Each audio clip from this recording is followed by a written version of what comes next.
Hola. Es altamente probable que te hayas tomado un Uber en los últimos meses. Y es 100% seguro que como mínimo conoces a alguien que lo ha hecho. Ya sea en Estados Unidos, España, Argentina, México, Colombia, Perú, Chile o estés donde estés. Las principales ciudades del mundo han adoptado este servicio de movilidad como uno de los principales medios de transporte urbano, desplazando gradual pero progresivamente a los más tradicionales como el taxi y el remis. Subirte a un auto, a un carro, a un coche de un desconocido, contratado desde una aplicación en tu teléfono. Suena de lo más normal en 2022, pero era absolutamente inimaginable hace tan solo una década. Este fenómeno, un verdadero cambio social, se debe a algunas buenas razones. La principal de ellas es que en las ajetreadas calles de las metrópolis modernas, los taxis se volvieron caros e ineficientes. ¿Por qué? Por una ley natural de la economía. Taxis y remises son servicios regulados por el Estado, ya sea por los gobiernos nacionales o municipales, que distribuyen una serie de licencias, que solían ser muy costosas, a quien se le antoje a los burócratas. Así que si no le pagabas a los políticos, a sus empleados, o como es muy común en América Latina, si no le hacías algún favor para que te regalen ese permiso, simplemente no te permitían trabajar. Esto era un cuello de botella que restringía artificialmente la oferta, impulsando a ese limitado número de conductores con habilitación a trasladarte a ti el pesado costo de la regulación, las tasas y los absurdos impuestos. ¿Qué es lo que siempre sucede cuando la competencia es fuertemente restringida por leyes inmorales? El precio final lo pagan los clientes. Así que nos veíamos obligados a costear tarifas exorbitantes por un servicio cuanto menos cuestionable. Uber y el resto de las empresas que imitaron a Uber llegaron a resolver de raíz este problema, derribando las fronteras que impedían el correcto funcionamiento del mercado, ampliando drásticamente tus posibilidades de contratar a un chofer o de ser contratado como chofer, ya sea para llevar el pan a tu mesa de una forma tan honesta como cualquier otra, o para ganarte un dinerito extra en tus horas libres, con el cual podrías pagarte unas vacaciones, un regalo para tus hijos o ahorrar para una casa propia. Mucho más rápido que antes, con apenas un par de clics, ya estás haciendo el viaje que necesitas. Y todo esto en el marco de un sistema privado de control bastante eficaz, que le garantiza cierto estándar de seguridad a los consumidores. En otras palabras, hasta aquí una excelente, una formidable idea de negocios que obtuvo un éxito merecido. Pero, como suele suceder, no todo es color de rosas. Y existe otra faceta de esta historia que hasta hace poco ignorábamos por completo. Una trama secreta, muy pero muy oscura, que involucra corrupción, puerta giratoria de políticos nefastos que seguramente conoces, sobornos, feminismo elitista, vigilancia masiva y un perturbador seguimiento de tus movimientos. Sí, los tuyos. Más la colaboración infaltable de Bill Gates, Elon Musk e inclusive la pérdida de vidas inocentes. No te hablaremos, como hacen los izquierdistas, de la uberización y la supuesta precariedad laboral de los socios de Uber, que personalmente refutan la teoría de que son explotados cada día que emprenden libremente su trabajo con esta plataforma y otras más, puesto que les genera mayores beneficios que cualquier otro empleo al que podrían aspirar. Por eso están allí. Tampoco te creas que vamos a repetir los mitos fracasados que asusaron durante años los sindicatos de taxistas y otros señores que estaban muy cómodos con sus privilegios. Privilegios que, como te dije, pagabas tú y yo y todos los demás. Nada de esto. Hoy nos toca contarte lo más fuerte del escándalo Uber Files. 124.000 documentos internos, secretos, que han sido filtrados en los últimos días, que dan cuenta de una serie de maniobras increíblemente sucias y agresivas, perpetradas por la corporación que fundó Travis Kalanick a partir del año 2013, y a su vez amparadas, blindadas por una extensa red de lobby internacional que terminó consolidando a Uber como líder del mercado global. Y estamos hablando no solo de chantaje o coimas a funcionarios, que es realmente menor, sino de afrentas feroces contra los derechos de sus clientes y de sus competidores, y hasta de la entrega premeditada de los choferes de Uber como carne de cañón a taxistas furiosos que querían hacerles lo peor. Bajo la literal orden del CEO, su violencia garantiza nuestro éxito. En el camino hacia la gloria, las bases operativas de Uber se convirtieron en las nuevas embajadas de los Estados Unidos, o mejor dicho, del Estado profundo norteamericano y concretamente del Partido Demócrata. ¿No me crees? Ningún problema. Quédate hasta el último minuto porque te lo demostraré con pruebas irrefutables. Y te aseguro que te sorprenderás. Pero antes, dale like a este video para que YouTube lo recomiende a más gente. Y ahora sí, comenzamos. Toda historia tiene un punto de partida y en el caso de Uber, ese punto de partida tiene un nombre y apellido: Travis Kalanick. Un hombre de innegable inteligencia que antes de sus 40 años llegó a ser uno de los jóvenes más ricos del mundo. Y originalmente, repito, lo logró por medios legítimos. Sin embargo, su ambición no encontró límites. Y su éxito originalmente merecido se fue tiñendo poco a poco de acciones siniestras y francamente inquietantes. Un camino que terminó con Kalanick forzado a entregar el timón de su propia compañía en su mejor momento.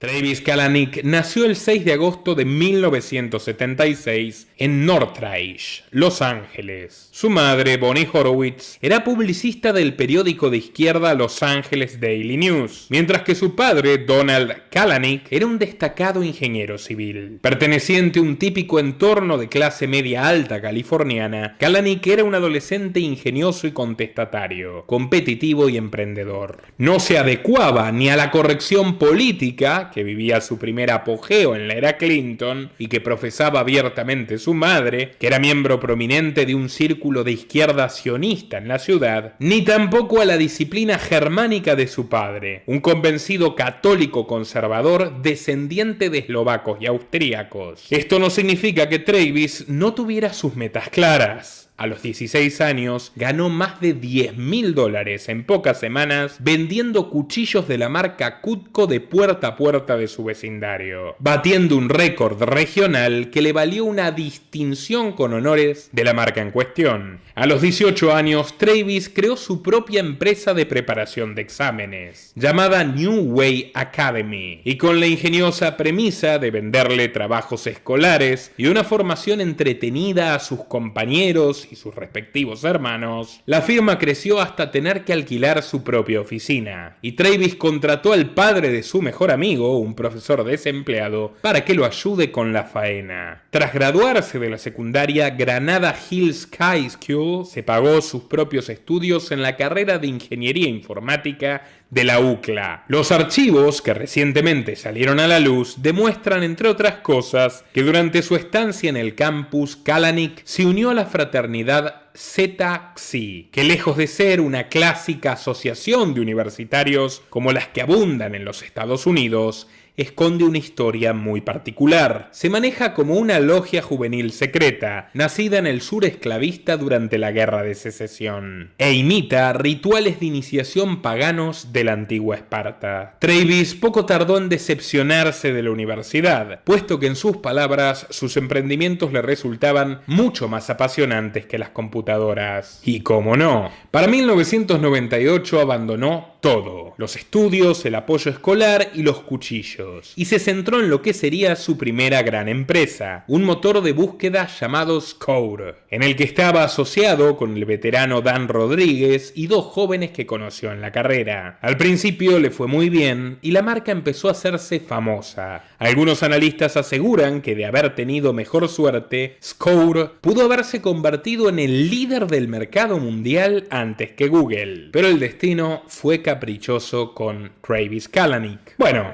el destino, o mejor dicho, la injusticia estatal. En los años 2000, a sus 24, Travis se desempeñaba como gerente de marketing de un coloso pujante de Silicon Valley. Descrito como un vendedor nato, sagaz y amigable, es justo afirmar que fue el principal responsable del auge del producto. No obstante, Rodríguez cerró un trato muy controversial con los capitalistas de riesgo Ronald Burkle y Michael Orbitz, que impusieron condiciones leoninas y terminaron quedándose con el control mayoritario tras un pleito en la corte. Para colmo de males, como muchas compañías privadas competentes y honestas de aquellos tiempos, Scour fue asediada por demandas abusivas de propiedad intelectual por parte de la Motion Picture Association of America, la Recording Industry y la National Music Publishers. El reclamo se unificó por un monto demencial e impagable de $250 mil millones. Y esto realmente, señores, merece otro documental que ya me tocará hacer. Tal vez el de la historia de Google. Porque precisamente con este tipo de prácticas extorsivas, los gigantes tecnológicos amigos del gobierno de Clinton aniquilaron a las startups en su favor. Google, fundada en 1998, es decir, después que Scour, después que Alexa, después que Yahoo, Largo, etc., llegó a ser lo que es precisamente un monopolio mundial por beneficiarse de la Ley de Decencia de Comunicaciones de Clinton, con un artículo hecho a su medida, más una amplia gama de beneficios tributarios y políticos, a cambio de pactar desde el primer día el más implacable espionaje de sus usuarios a merced de la Casa Blanca y sus sucesivos ocupantes. Scour se declaró en bancarrota y el veinteañero Travis desarrolló una fuerte antipatía tanto hacia los llamados inversores ángeles como hacia los políticos y los jueces en general. No obstante, volvió a apostar con Red Swoosh, una empresa de desarrollo de software para redes, que tuvo cierta prosperidad hasta entrado el año 2007, aunque bastante más moderada que su iniciativa anterior, puesto que los monstruos de Silicon Valley lo habían marcado como un chico problemático. Hasta entonces Travis era un empresario de raza, no como ellos, una junta de buitres. Y tristemente, otra vez, como suele suceder, Travis fue asediado por los parásitos estatales. En palabras del poeta rioplatense Charly García, pero a la vez existe un transformador que se consume lo mejor que tenés, te tira atrás, te pide más y más, y llega un punto en que no podés. Perseguido por evadir impuestos y otra vez acusado de piratería, tuvo que vender esta segunda firma por $23 millones. Para entonces, con apenas 31 años, Travis Kalanick volvió a encontrar su fuerza interior y se dispuso a encarar un nuevo proyecto, no sin antes regalarse un año sabático paseando por Europa, donde, según cuenta, vivió una supuesta experiencia trivial que le terminaría dando la revelación de su vida. Y decimos supuesta porque el ingeniero californiano de nombre Garrett Camp tuvo la misma exacta revelación que Travis, solo que 2 años antes. En 2009, apenas regresar del viejo continente, Kalanick asistió a una conferencia de Camp en Los Ángeles. El expositor se mostraba enojado por haber gastado $800 en un taxi para viajar en una noche fría de Año Nuevo, y entonces se proponía crear un servicio de transporte privado totalmente diferente. Visiblemente molesto, Kalanick lo abordó a Garrett a la salida de la conferencia. Se jactó de tener millones de dólares para invertir en el proyecto y en un tono sarcástico que dejaba traslucir cierto resentimiento, acusó a Camp de robarle la idea. El último año nuevo estuve en París con mi socio. Nevaba, hacía un frío de muerte. La bruma no dejaba ver ni las esquinas y no podíamos encontrar un taxi. En ese momento quisimos apretar un botón y que un auto salvador surgiera de la niebla y nos llevara al hotel.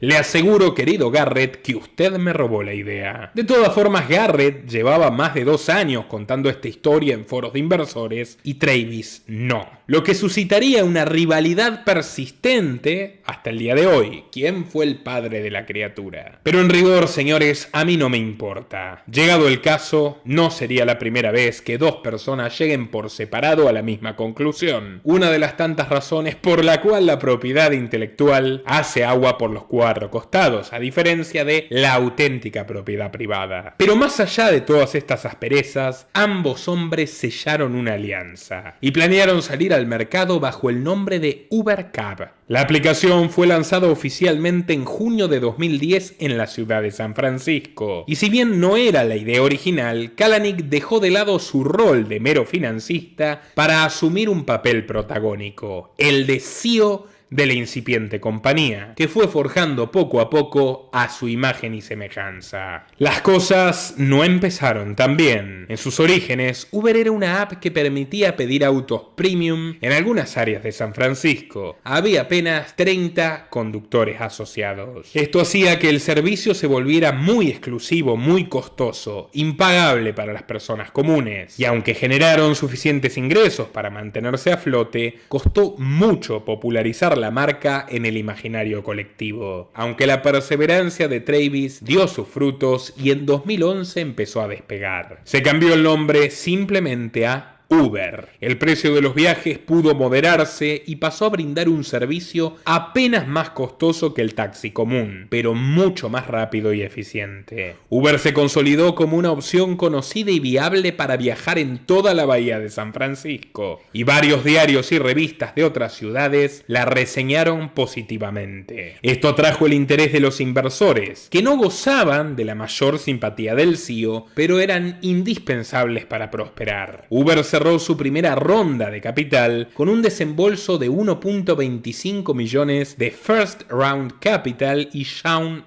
Fanning, otro guerrero digital perseguido por el gobierno que había fundado Napster. ¿Recuerdan Napster? Déjenlo en los comentarios. Luego Travis consiguió otros 32 millones de dólares de Menlo Ventures, Jeff Bezos de Amazon y Goldman Sachs, y pudo cerrar el año con un valor de 60 millones, ampliando sus servicios a urbes de la talla de Nueva York y París. En julio de 2012 presentaron el revolucionario servicio UberX, la aplicación que todos conocemos, terminando la racha de descenso de los precios, que le ganó en todo sentido a los taxis del mundo, puesto que permitían a cualquier persona que lo desee conducir para la compañía con su propio auto. Eso sí, cumpliendo con requisitos sensatos, como un historial intachable al volante, un vehículo en buenas condiciones y ningún antecedente criminal. Créanme, esto es bastante más de lo que ofrecen muchos taxistas. Desde entonces experimentaron un crecimiento vertiginoso. En 2013 desembarcaron en China, en la India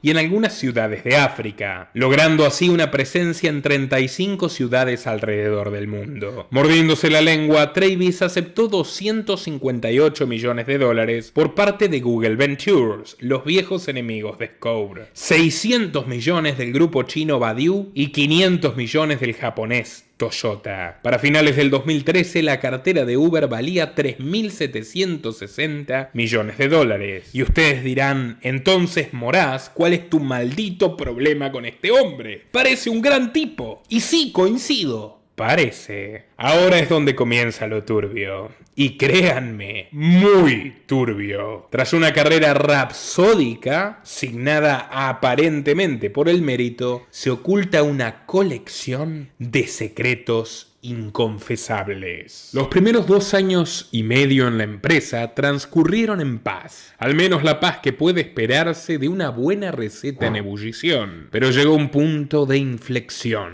en el cual el camino recto de Travis Kalanick se torció para siempre. El cofundador de Uber, su socio siempre tirante, Garrett Camp, nos proporciona en sus correos algunas pistas sobre lo que sucedió. Travis era, subrayo en tiempo pasado, era un hombre que vivía según sus propias reglas. Como dice mi querido amigo Ricardo Iorio, él era él, un distinto. No obstante, Camp es otro rico progre canadiense de la élite. Siempre lo fue y siempre lo será. Varios alcaldes, entre ellos el billonario izquierdista Michael Bloomberg de Nueva York, se dispusieron a aniquilar a esta compañía que no se sometía a su vocación totalitaria de dominar el transporte urbano, que si lo piensan por un momento, es considerado un servicio estratégico precisamente porque es un área crucial de la vida de las personas y de su privacidad. Esto cobrará sentido más adelante.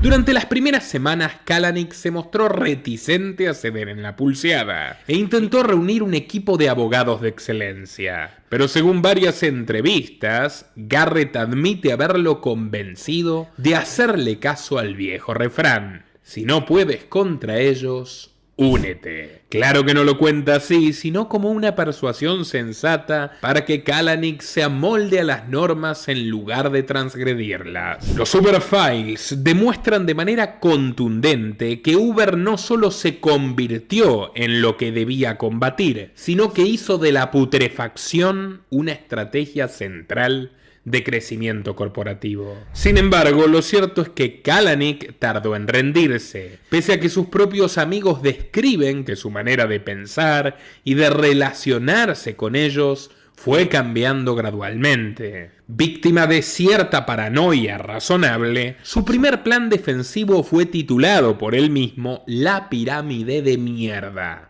Cita literal. Procedió a difundir el proyecto entre todos y cada uno de los ejecutivos, planificando minuciosamente el ciclo de acontecimientos que debían repetirse en todos los países donde Uber quería asentarse. Y nobleza obliga, debo decirlo, la primera etapa me parece impecable, magnífica, una manera digna de encarar los obstáculos que plantea esa organización delictiva autodenominada Estado, que se arroga el monopolio de la violencia en determinado territorio para someter a la población a sus caprichos, que son caprichos de personas de carne y hueso, los políticos, mayormente movilizados por las ganas de enriquecerse con el fruto del trabajo ajeno. ¿Cuál es el bendito problema ético de que yo me tome un Uber sin que intermedie el gobierno? ¡Ninguno! El problema es que el gobierno no puede robarme a mí ni al chofer. O sea, es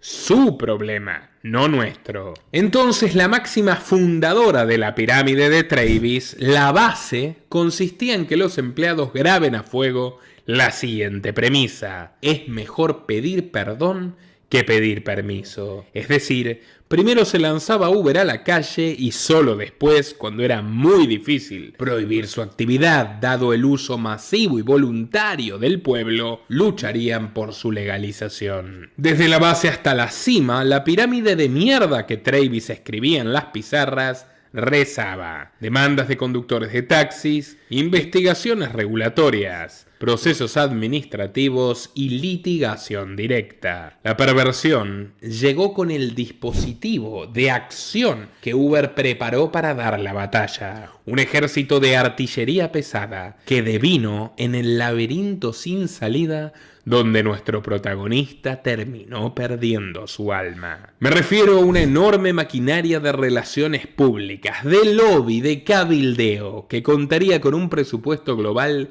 de $90 millones al año según los documentos filtrados. Esta clase de caníbales, los lobistas, que representan la peor calaña del sistema estatista, no tardaron en devorarse a sus creadores. Pero tiempo al tiempo. Todo comenzó en una gala del selecto club de misántropos, de filántropos billonarios, conocido como The Giving Pledge. Una iniciativa apadrinada por Bill Gates y Warren Buffett que aspira a que sus miembros donen buena parte de sus fortunas. Eso en los papeles. En los hechos, que donen sus propias fortunas a sus propias fundaciones. Es decir, que se donen a sí mismos, con el objeto de expandir el mejor negocio de la posmodernidad, la ingeniería social. Como un resabio del emprendedor noble que supo ser, Kalanick se negaba insistentemente a asistir, afirmando algo así como: esos viejos carcamanes se succionan el pip entre sí. A mí no me gustan los cócteles, a mí me gusta trabajar. Pero según los correos de su secretaria, Garrett Camp perdió la paciencia y lo amenazó con exponer su pirámide ante las autoridades, acusándolo de comandar deliberadamente una organización ilegal. Y le recordó que la cena sería su única chance de arreglar el conflicto con Michael Bloomberg, que participaría en su condición de socio de The Giving Pledge y con el cual compartirían mesa gracias a Melinda Gates, que les hizo el favor a cambio de una propina de 5 millones cash. Efectivo, a la vieja usanza, porque todo suma. Travis no estaba acostumbrado a este tipo de encuentros. Rodeado de lujo extremo, cristalería grabada en oro, preciosos muchachos y muchachas vestidos finamente, sirviéndole caviar, música clásica en su justo volumen y un ambiente perfecto para entablar una conversación sorprendentemente amena, desde la cual su pensamiento mutó sin vuelta atrás. Bloomberg, el canalla que quería destruir Uber, no lucía como el villano que realmente es, sino como un interlocutor encantador, que lejos de hacerse desear, le sacó conversación al treintañero de inmediato. Yo también estudié ingeniería eléctrica, y luego me enamoré de las finanzas. Supe ser un soñador como tú, hijo. Te entiendo perfectamente. Crees que puedes llevarte el mundo por delante, pero es mejor que te des cuenta de que todo será más fácil aceptando al mundo tal cual es. Si eres suficientemente listo, con el mínimo esfuerzo tendrás mucho más de lo que esperabas. Mírate dónde estás. No te pedimos nada más que sumarte a la ola. Hazme caso, puedes transformarte en uno de los dueños del mundo. Bloomberg discretamente procedió a señalar personas con su servilleta. Ese que ves allí es David Rockefeller. Tú sabes quiénes son los Rockefeller, ¿verdad? ¿Cuántos empresarios aplastaron en su camino? ¿10.000? ¿100.000? Nadie los conoce, nadie los recuerda. Sin embargo, llevamos 2 siglos hablando de los Rockefeller y tus nietos seguirán hablando de sus bisnietos con temor y devoción. La política me enseñó que es mejor ser temido que ser amado. Ahora te mostraré un par que me tienen miedo y por eso me obedecen. Ese que ves allí es Timothy Geithner. Sí, el secretario del Tesoro. Se supone que ese hombre maneja la economía de nuestra nación. Bueno, nosotros lo manejamos a él. Sus padres trabajaban en la Fundación Ford, ya sabes, esos hippies locos que viajaban por el sudeste asiático en los 70s. Pero nunca le faltó dinero en la cartera. Luego su madre regó los bonsáis de mi oficina. Lo mandé a estudiar chino cuando Rockefeller lo puso de moda. Lo metí en la Universidad Johns Hopkins, donde yo mismo estudié, y se lo presenté a ese otro caballero que ves allí, en primera fila. Ese es Henry Kissinger, un pedazo de historia viviente. Timmy trabajó con él, conmigo, y ahora es el tercer hombre del Estado, tras Obama y Hillary. Antes de él estuvo ese otro, Larry Summers. Lawrence tiene la lengua muy larga. Cuando estaba en el Banco Mundial escribió que es perfectamente lógico lanzar basura tóxica en los países del tercer mundo. Al fin y al cabo los pobres viven mucho menos que nosotros. Estoy de acuerdo, pero ¿cómo vas a escribirlo? ¿Cómo vas a decirlo en público? Ya te digo, es medio lelo. pero es uno de los nuestros. Si me haces caso, tú podrás elegir tu gente en el gobierno. Mírame a mí, cansado de poner alcaldes en la Gran Manzana, ahora yo soy el alcalde. Brinda por ello. Brindemos por Uber. Brindemos por el mundo que nos pertenece. Travis quedó completamente sugestionado. Llevaba trabajando de sol a sol desde los 15 años. Vivía en un departamento bastante modesto, si se lo mide en relación a su cuenta bancaria, y acababa de descubrir que el éxito absoluto estaba a la vuelta de la esquina. Eso sí, si te muestran dónde está el atajo. La planta de gerentes de Uber giró 180 grados. Salieron despedidos docenas de economistas, contadores,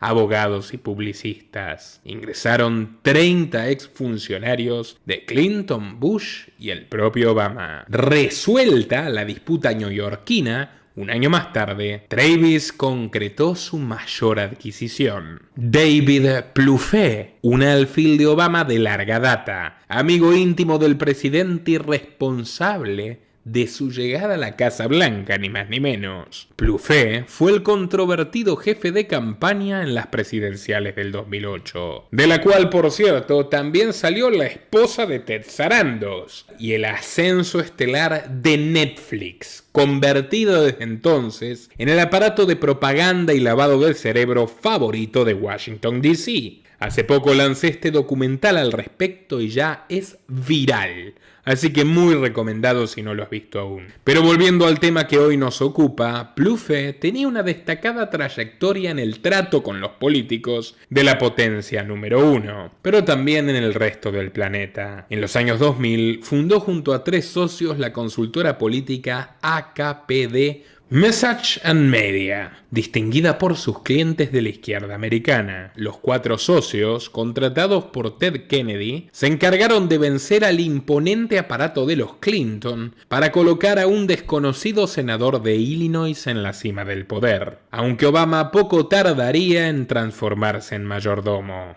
Aunque bueno, como escribió Plouffe en alguno de sus mails filtrados, honor es una palabra de antaño. A mí me gusta ganar. Plouffe selló la alianza definitiva entre Uber y Obama, en tanto que su socio favorito, David Axelrod, se desempeñaba ni más ni menos que como consejero superior de la presidencia. Axelrod, catalogado por la revista The Economist de los Rothschilds como un especialista en venderle candidatos americanos a votantes. Un sujeto que desciende directamente de Pavel Borisovich Axelrod, dirigente marxista de la Revolución Rusa. Amigos, una vez más, la realidad supera la ficción. Axelrod, en una doble función ilegal como asesor de Obama y asesor de Uber, ideó la campaña propagandística multicultural. Una táctica que prioriza a las minorías o a las supuestas minorías, como las mujeres, que en realidad son mayoría, como choferes y como clientes de Uber. A partir de ese enfoque, atacar a Uber u oponerse a Uber sería equiparado a oponerse a las minorías, y los sindicatos de taxistas de Estados Unidos y Europa, señalados por Uber como machistas, racistas, homófobos y etcétera al cubo, recibieron un primer puñetazo directo. Y es que, señores, la dupla Plouffe-Axelrod extiende sus tentáculos por todo el hemisferio. En 2009 trabajaron para Francisco de Narváez y Mauricio Macri en las elecciones legislativas argentinas, que en aquella ocasión devastaron a Néstor Kirchner, que a ojos de sus socios norteamericanos se había pasado de listo en los coqueteos con Chávez. Fuentes directas del partido de Macri, propuesta republicana, señalan que estos publicistas yanquis fueron pioneros en convertir a ese programa de centro-derecha, mano dura y responsabilidad fiscal en la monstruosidad socialdemócrata que terminó gobernando Argentina Argentina en 2015 y que gobierna la ciudad de Buenos Aires hasta el día de hoy. En 2010, Plouffe asistió a Yulia Timoshenko, una de las principales opositoras al régimen pro-Kremlin del asesino Yanukovych que asolaba Ucrania. Pero señores, Timoshenko no es ninguna santa. Plouffe la recicló desde una serie de escándalos por corrupción que incluían sobornos filmados a la imagen que actualmente tiene de una heroína democrática y mártir de la libertad. Por si faltara algo, Plouffe fue el ideólogo en la sombra de la campaña de la ceja. Españoles, ¿se acuerdan de la campaña de la ceja? La que llevó al nefasto Zapatero a su segunda legislatura. E involucró a artistas de renombre como Joaquín Sabina. Nunca te lo perdonaré, maldito gringo cabrón. Como vemos, el currículum de Plouffe lucía prometedor. Y lo enlazaron con el mejor salario jamás pagado a un publicista. 200 millones de dólares anuales que lo convirtieron en la mano derecha de Kalanick, con el cargo oficial de vicepresidente senior de política y estrategia de Uber. Las malas lenguas sugieren que la mitad de ese dinero lo terminó recibiendo Axelrod, el principal hombre de Obama en asuntos diplomáticos, un campo mayormente minado por gente de los Clinton, los verdaderos patrones. Travis, tan entusiasmado en su vuelco copernicano que hasta asustaba a Camp, decidió contratar como mano derecha de su mano derecha a Jim Messina, quien se había desempeñado como manager de la campaña de reelección de Obama en 2012, así como cerebro de los equipos de James Cameron y Theresa May en Inglaterra, de Mariano Rajoy en España, porque estos muchachos pasan de los calvos a las tres pelucas, y de Matteo Renzi en Italia. Estos tres países europeos fueron los primeros en legalizar Uber, al tiempo que sin ninguna razón válida le cerraron las puertas, o al menos se las trabaron por mucho tiempo, a Lyft, Via, Didi, Snap y Bolt, entre muchas otras aplicaciones de la competencia. La nueva cima de la pirámide de mierda era la verdadera mierda de todo esto: monopolizar al mercado. Los archivos muestran a estos dos paladines yendo de un país a otro en los años siguientes, desde España hasta Dubái, y también viajando al interior de los Estados Unidos a bordo de un Ford Mustang. Puesto que Plouffe es un tipo especial, él no usa Uber. Es un confeso fanático de las series de narcos y bromea a menudo con la frase de Pablo Escobar: plata o plomo. Siempre que se topaba con burócratas reacios, Plouffe pasaba rápidamente de la cortesía a la lógica pasivo-agresiva, y si el dilema persistía, a la agresión pura. Prueba de ello es que en 2018 la Junta Ética de Chicago le impuso una multa de $90.000 por haber ejercido presión ilegal y amenazas graves sobre el alcalde Rahm Emanuel, un demócrata que fue ni más ni menos jefe de gabinete de Obama y después lo echaron. La más divertida de todas estas presiones, bueno, Emanuel es vegano. Y una mañana, al abrir el cajón de su escritorio personal, se encontró con un bistec crudo y sanguinolento con un sticker de Uber Eats. Dios mío, Plouffe es un verdadero artista. Pero tal como les dije, Travis Kalanick se entusiasmó con la valiosa lección recibida por parte de Bloomberg y quiso negociar él mismo en persona con los hombres más poderosos. Embebido en una soberbia sin precedentes, Kalanick pidió reunirse personalmente con Barack Obama. Messina le dijo que esto no era posible, y fue tal su frustración que le escribió a Camp: estoy pensando seriamente en despedir a este rubio con cara de bobo que nos cuesta una fortuna. Corría el año 2016 y Axelrod, todo un visionario, calmó sus ansias asegurándole que el presidente pronto desaparecería del mapa y que le convenía enlazarse con su número 2, Joe Biden, para lo cual le compartió el número de teléfono de su excéntrico heredero, Hunter Biden. Kalanick se cansó de llamarlo una y otra vez. Le escribió mensajes de texto, de WhatsApp y de Telegram. Hunter estaba literalmente padeciendo una de sus habituales resacas por mezclar crack con vodka, tras acostarse con la viuda de su hermano muerto. Halley, con quien comenzó un amorío 24 horas después del entierro. Travis no se dio por vencido. Iracundo escribió personalmente una solicitud para unirse como miembro estratégico del Foro Económico Mundial. Y tras un breve y conciso "Hi Klaus, join me right now", adjuntó la transferencia de $500.000 y se dispuso a perseguir personalmente a Joe Biden, entonces vicepresidente de Estados Unidos, por los pasillos del mítico hotel Schatzalp en Suiza. Al encontrarlo en el palier, Kalanick cuenta haberlo tomado del brazo y espetarle: "Señor Vice, de vicepresidente, tu hijo está entregado al Vice de vicio. Déjame negociar directamente contigo". Fiel a su costumbre ancestral, el viejo Joe no podía rechazar una oferta de este tipo. Larger contributors, and the only reason, see, I went to the big guys for the money. I was ready to prostitute myself and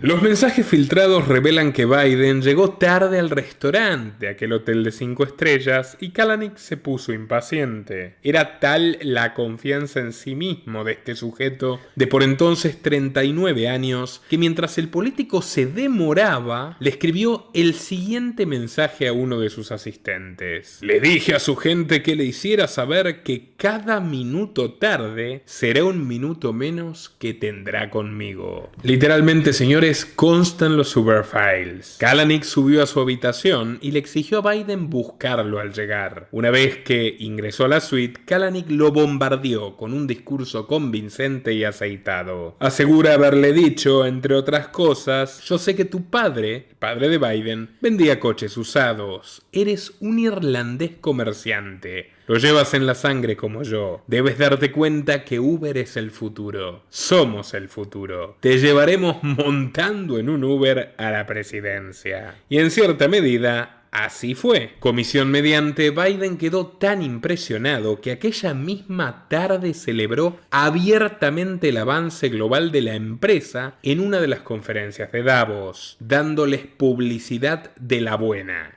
explícita, obscena. Thousands of new people. I met with the CEO today of one of those companies saying he's going to add 2 million new jobs this year, allowing them freedom to work as many hours as they would. En su rápida espiral de megalomanía, Travis demostró no solo no tener escrúpulos, sino llegar a una perversión realmente propia de un psicópata. Solo una semana después de la reunión con Biden, los taxistas franceses realizaban violentas protestas en las calles de París. Kalanick ordenó a sus ejecutivos que animen a los conductores de Uber a organizar una contramarcha, llamando a la desobediencia civil masiva. Y hasta aquí, bien. El problema es que esa misma mañana había recibido un reporte firmado por su hombre de confianza en el gobierno socialista de François Hollande, el ministro de Economía a sueldo de Uber, un tal Emmanuel Macron. ¿Le suena de algo? Macron le hizo llegar a Kalanick que los conductores estarían expuestos a peligrosos ataques de matones de extrema derecha, cita literal, que estaban infiltrados entre los taxistas y dispuestos a lincharlos. Kalanick ordenó seguir adelante a pesar de todo. "Vale la pena", dijo. "La violencia garantiza el éxito. Hay que resistir a estos tipos, demostrar que son unos brutos, unos monos salvajes, y nosotros,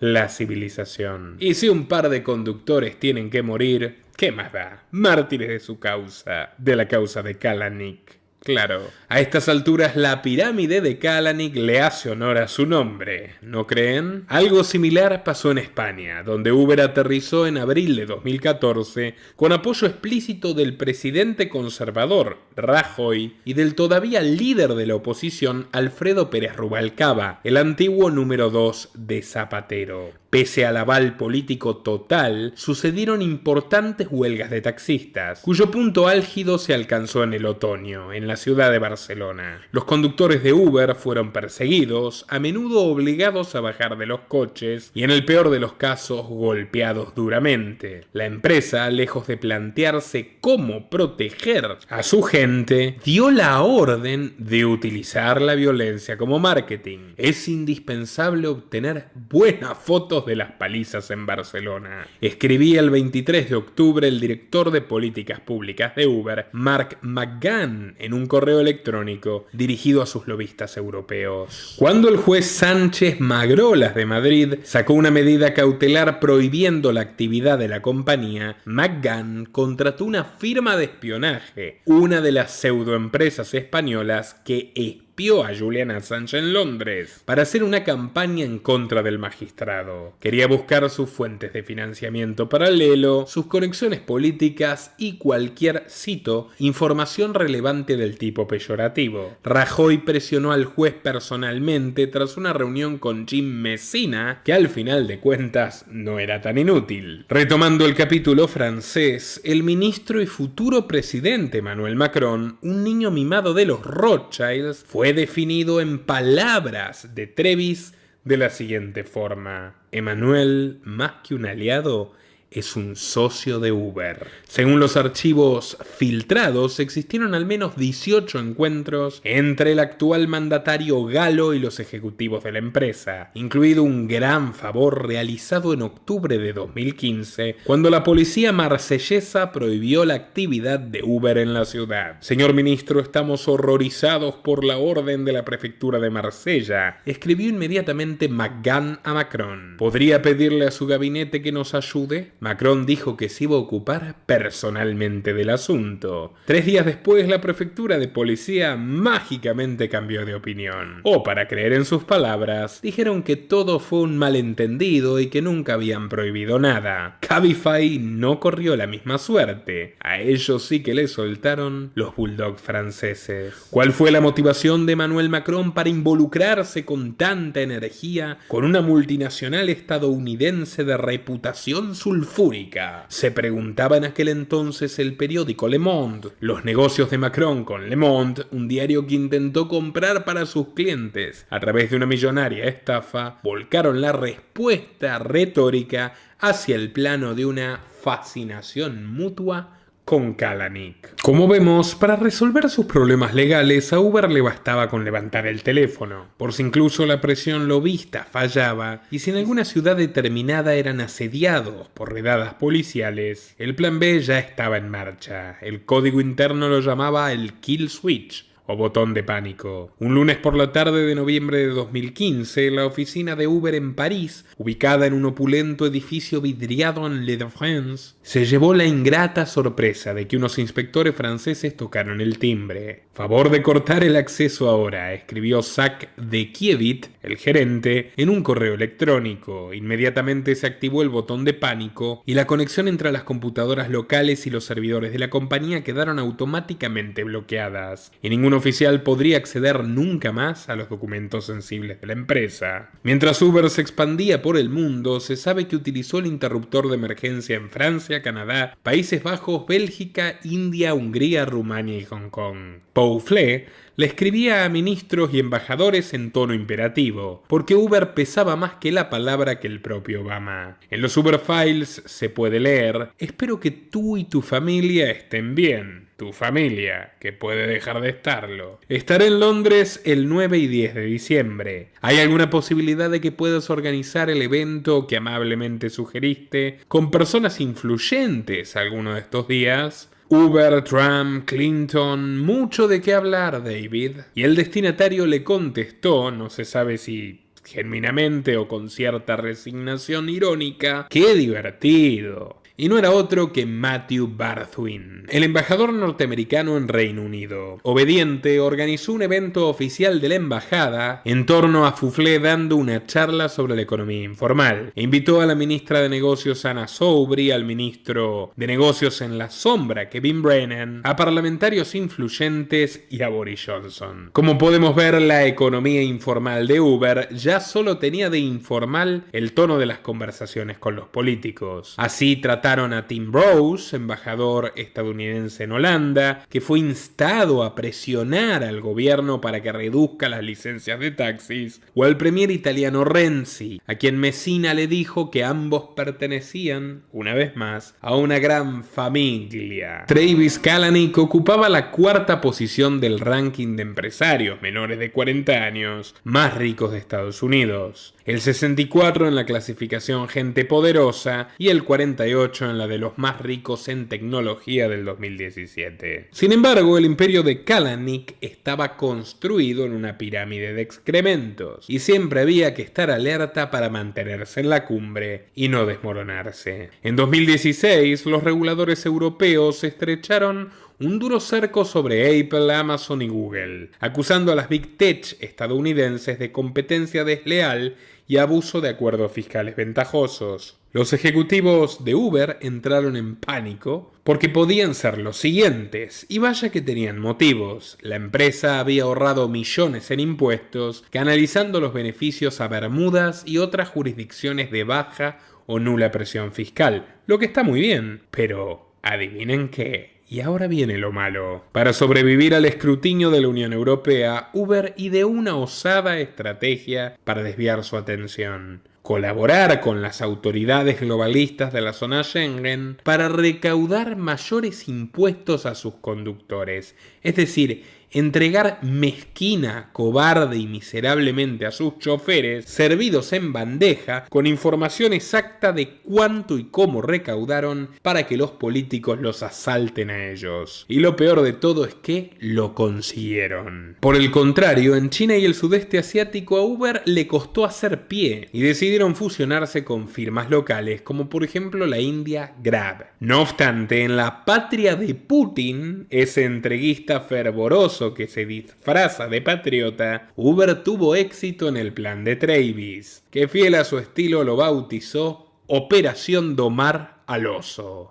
A través de Klaus Schwab, amigo personal de Putin hace 30 años, propias palabras, se conectaron con el Sberbank, el mayor banco de Europa, cuyo principal accionista es el Banco Central ruso. Los correos liberados en la semana pasada indican que la relación entre Uber y Sberbank la gestionó personalmente David Fluffé, el ex asesor de Barack Obama, que terminó reuniéndose con Hermann Greff, directivo del Sberbank, durante un viaje a Moscú en 2015. Uber también llegó a pagar unos $300.000 a un diputado de Rusia Unida, el partido de Putin en la Duma, por su trabajo de relaciones públicas. Y en aquella instancia Microsoft, otra corporación norteamericana que nunca se anotició de la supuesta Guerra Fría, sumó a Uber a un programa de colaboración conjunta para entregar información privada de los choferes y sus clientes a la inteligencia rusa. Aunque esta vez el mercado terminó imponiéndose a la mafia. Los rusos corrieron el rumor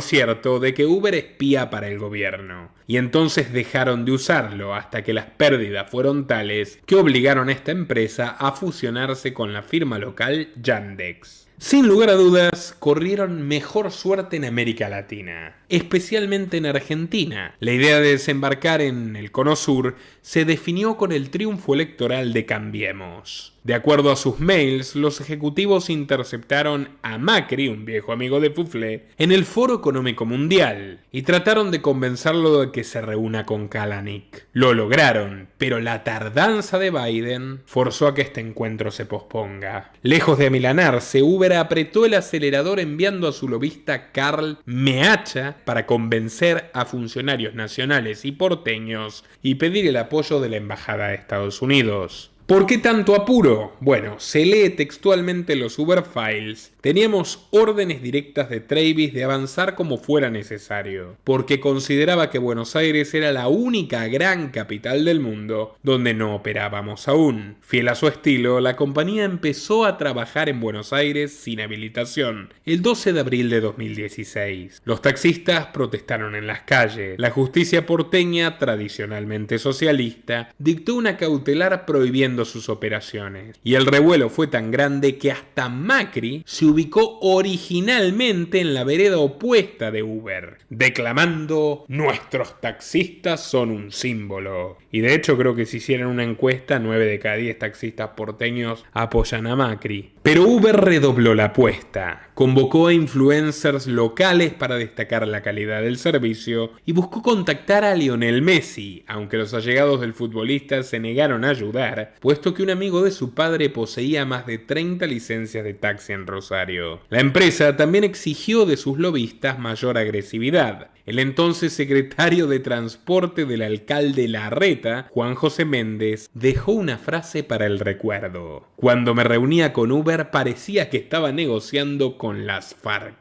La startup tuvo que tomar medidas drásticas. Enviaron personalmente a Jim Messina para ocuparse del asunto. Messina pasó primero por el Ministerio de Seguridad Nacional, puesto que allí moraba una gran amiga del Partido Demócrata, miembro del Instituto Nacional Demócrata de Asuntos Internacionales, Patricia Bullrich. Miren la sonriente en la foto. Acto seguido, Messina se reunió con Macri en la Quinta de Olivos. Y este último no solo se retractó de su postura, sino que pidió disculpas y les asignó una serie de privilegios. Ser la primera y única startup de transporte autorizada por su gestión, presionar a sus subordinados para perseguir a Cabify y, para coronar la saga, el ministro de Economía Nicolás Dujovne emitió un dictamen del Ministerio de Hacienda sin precedentes en la historia argentina, el país de los impuestos más altos del continente, en la cual aceptaban que la empresa no tribute en el país, la exoneraban de sus obligaciones fiscales, lo cual sería bueno si lo hicieran con todas las empresas, no solo con la que toca la puerta de Macri. Increíble, pero verás. Uno de sus pintorescos reclutas rioplatenses fue ni más ni menos que un viejo conocido mío, Yamil Santoro, un muchacho que pasó rápidamente de militante socialista al primer partido liberal libertario, donde coincidimos, y de ahí sin escalas al peronismo de Rodríguez Sá, tras visitar Venezuela de la mano de Carlos Maslatón, y luego estuvo con Bullrich, y luego con Larreta, y luego con Uber. Y de todo este intenso derrotero para su sueño presidencial, su highlight, su único instante de fama fue esta ingeniosa foto. En fin, la única constante política en la vida de Yamil han sido los euros que la Fundación Friedrich Naumann le roba a los contribuyentes alemanes para inyectarlos en sus colonias tercermundistas. Me sorprende que Uber haya tenido éxito pese a contratar a Yamil. Mufa. En fin. Sin embargo, el éxito local fue mínimo si se lo compara con el retroceso generalizado de Uber que comenzó en 2017. Según cifras oficiales del balance de la compañía, perdieron $2.200 millones, porque ni todo el lobby del mundo puede frenar a la sagrada ley de la oferta y la demanda, que vale más que cualquier vulgar decreto o un ejército de leguleyos. Y para colmo de males, empezaron a conocerse escándalos que alcanzaban a su controvertido CEO. En febrero de aquel año se publicó una grabación donde Travis Kalanick, usando un Uber, discutía con el conductor. Este último se quejaba de las dificultades para conseguir ingresos razonables con las tarifas de la compañía, que, como acabamos de ver, comenzó a traicionarlos entregándolos al fisco de distintos países en bandeja de plata. Kalanick, con la frialdad que lo caracteriza, le gritó enojado: a algunas personas no les gusta asumir la responsabilidad de su propia mierda. Culpan a otro de todo lo que les ocurre en su vida. Cuando el video se viralizó, Travis prometió acudir a un profesional para mejorar sus dotes de liderazgo. Aunque eso no se vio reflejado en la realidad, puesto que 3 meses más tarde, Uber tuvo que pagar millones de dólares como indemnización a sus conductores neoyorquinos después de que Travis admita haberles pagado menos durante 2 años, al hacer un descuento en las tarifas mucho más alto del precio real de los viajes. Al cliente le cobraban 10 y a ellos les decían que cobraban 7.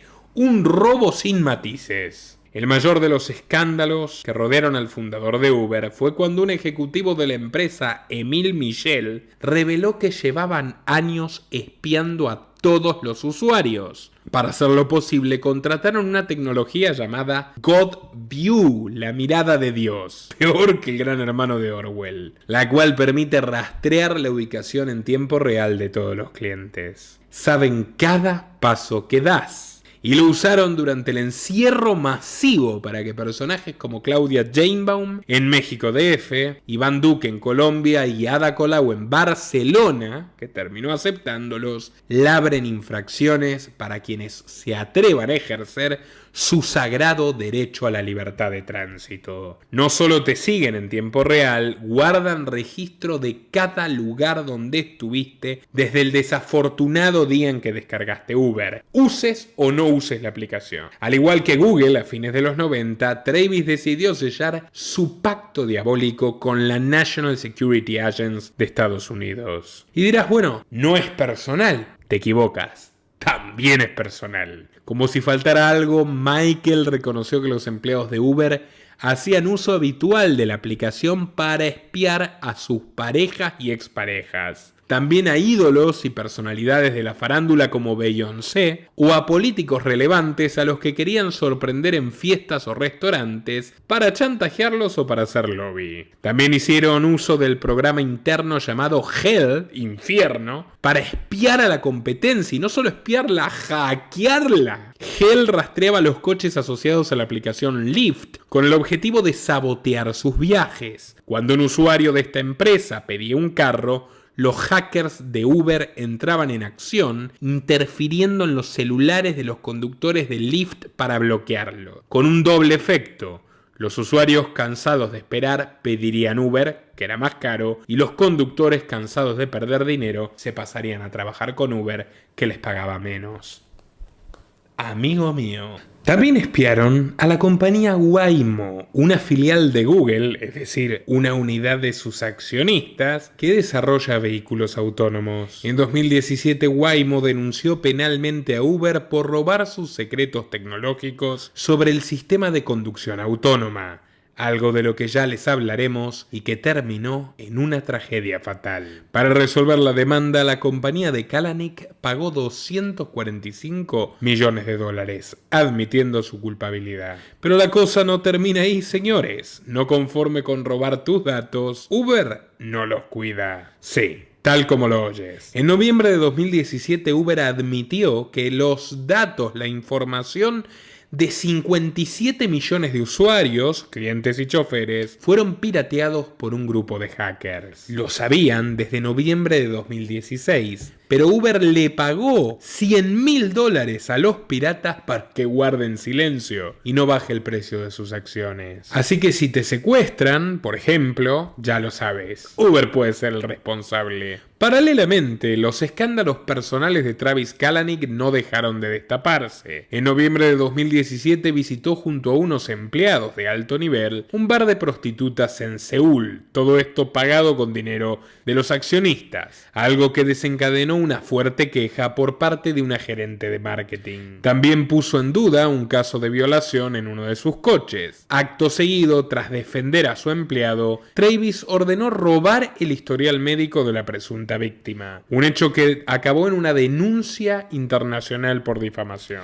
Tampoco cayó muy bien el hecho de que hubiera decidido formar parte de los asesores tecnológicos de Donald Trump, junto a otros magnates como Elon Musk o Sheryl Sandberg, número 2 de Facebook, lo cual habla peor de Trump que de estos sujetos, que no pueden caer más bajo de lo que ya cayeron. El otro día, Trump compartió una foto con Elon Musk, y fíjense lo que dice. Cuando Musk vino a la Casa Blanca pidiéndome ayuda en todos sus proyectos subsidiados, autos eléctricos que no van lo suficientemente lejos, autos autónomos que chocan o cohetes que no van a ningún sitio, me dijo que era un gran fan mío y un republicano convencido. Y entonces podría haberle dicho, ponte de rodillas y ruega, y Musk lo hubiera hecho. Donald, you got damn right. Tienes absolutamente toda la razón. Pero entonces, ¿qué clase de sujeto eres tú, habiéndole concedido esos subsidios a este inútil? Subsidios que pago yo como contribuyente del tío Sam,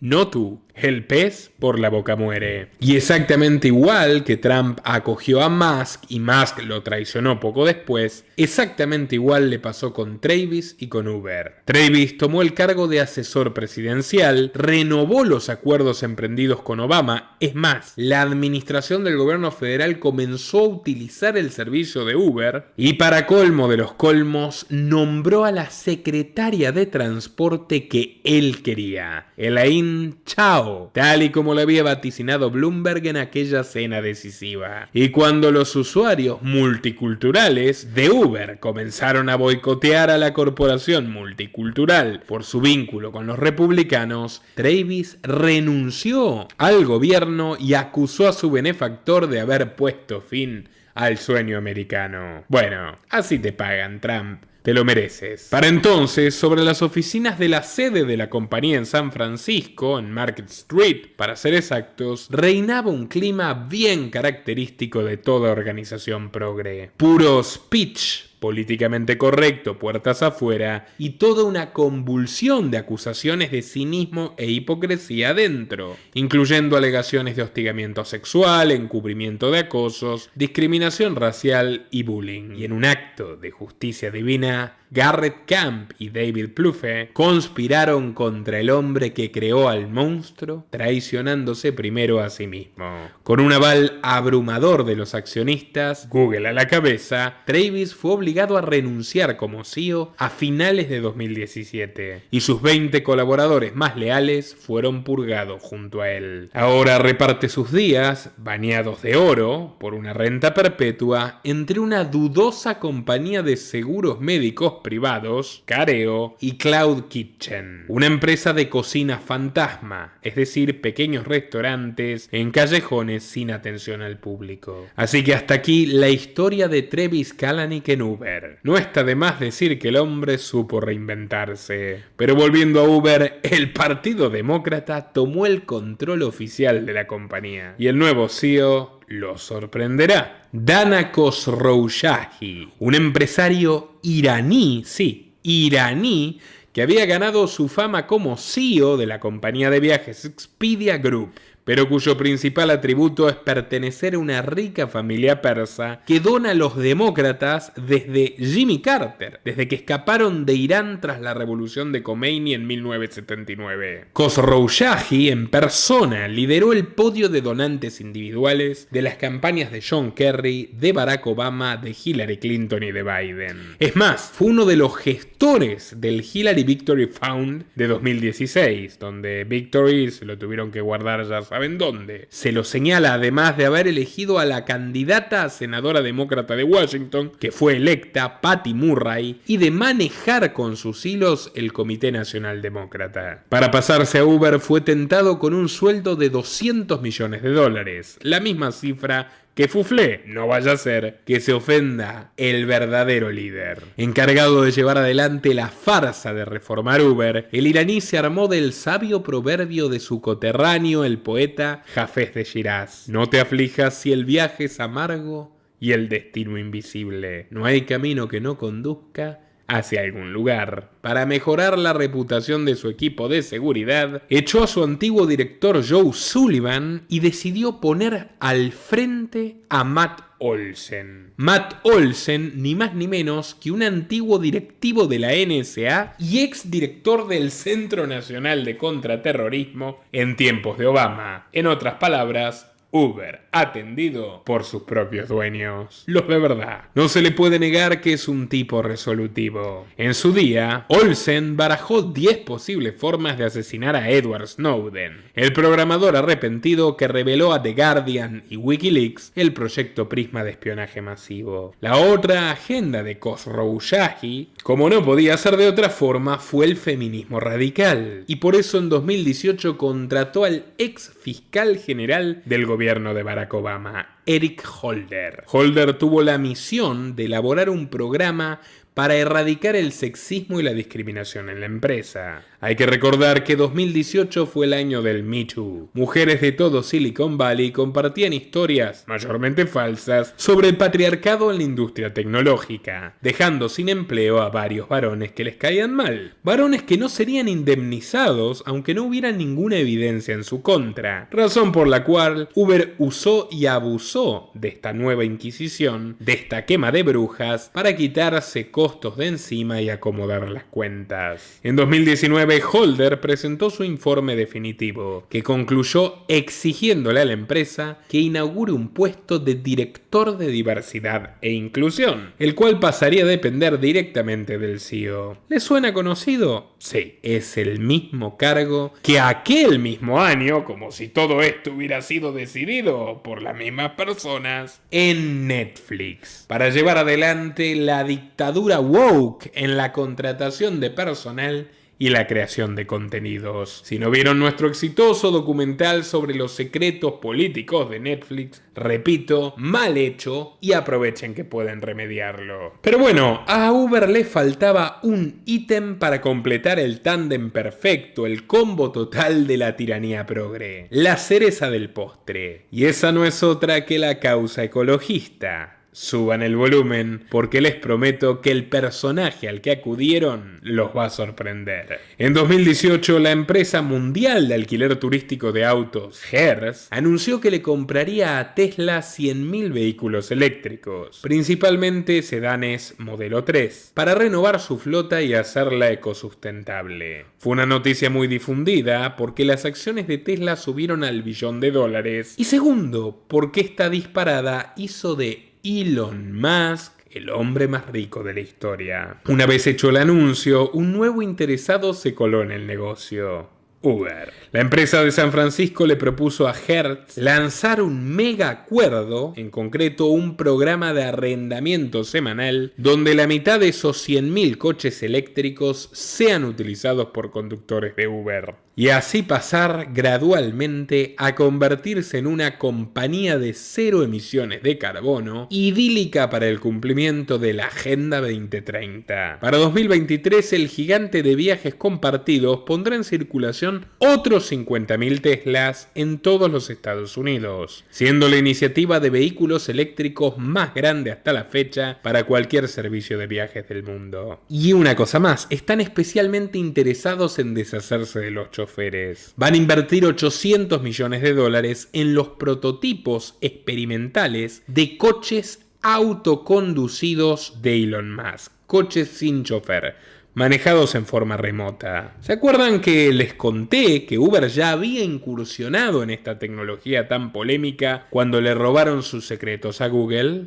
Bueno, se ve que leyeron mal los manuales robados, porque uno de los coches de prueba atropelló y mató a una mujer inocente en Arizona. El nombre de la víctima era Elaine Herzberg, y el siniestro fue el primer accidente fatal de un vehículo autónomo en la historia. Para colmo de desgracias, en noviembre de 2019 el CEO Khosrowshahi se burló del asunto, fíjense, peor que Travis. En una entrevista con Axios en HBO, comparó el asesinato de Jamal Khashoggi, un periodista saudí descuartizado por la monarquía árabe, con la muerte de Elaine Herzberg a manos de Uber. A ambos los calificó de errores que pueden ser perdonados. Vale aclarar que el gobierno saudí es inversor de Uber y tiene representación en su consejo administrativo. No conforme con ello, Dana Khosrowshahi y Garrett Camps dieron el salto definitivo para colgarse del techo de la élite global. Ya tenemos al Partido Demócrata, ya tenemos a la National Security Agency, ya tenemos a Elon Musk. Así que para completar el álbum, faltaba una figurita, el último invitado a la fiesta: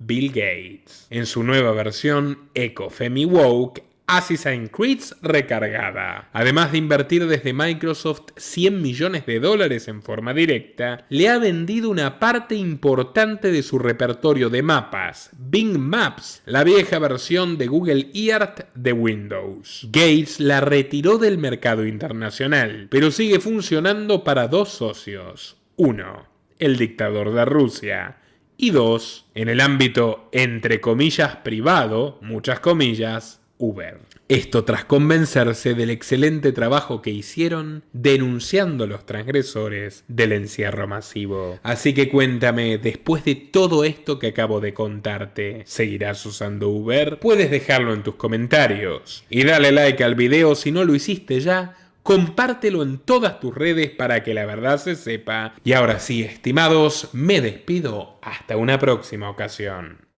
Nuestro trabajo depende de tu apoyo. Para que siga siendo posible, realiza tu aporte desde tan solo $3 por mes a través de Patreon, en los enlaces que figuran en la descripción o en el comentario fijado.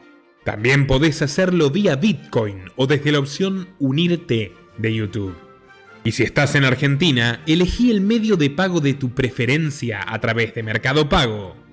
Quienes nos apoyen en Patreon a partir de $5 mensuales tendrán acceso a análisis, entrevistas, conferencias y documentales exclusivos. También tenemos opciones para sponsors. Así que publicita con nosotros a través de patreon.com/Nicolás Moraz.